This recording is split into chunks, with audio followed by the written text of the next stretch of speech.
তো আমরা এখন শিখব হলো সুষম বেগ কাকে বলে। সুষম বেগের সংজ্ঞা: বস্তু যদি একটি নির্দিষ্ট বেগে চলে, অর্থাৎ বেগের মান যদি একটি নির্দিষ্ট মাত্রায় স্থির থাকে, তবে তাকে সুষম বেগ বলে।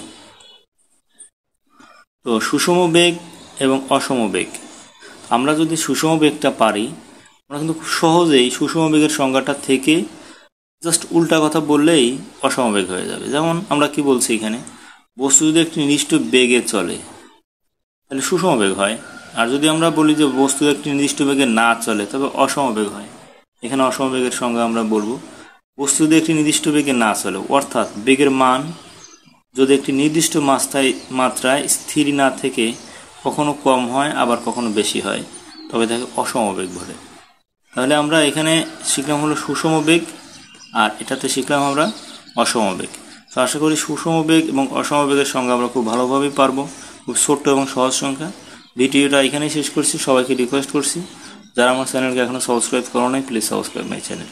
আল্লাহ হাফিজ, আসসালামু আলাইকুম।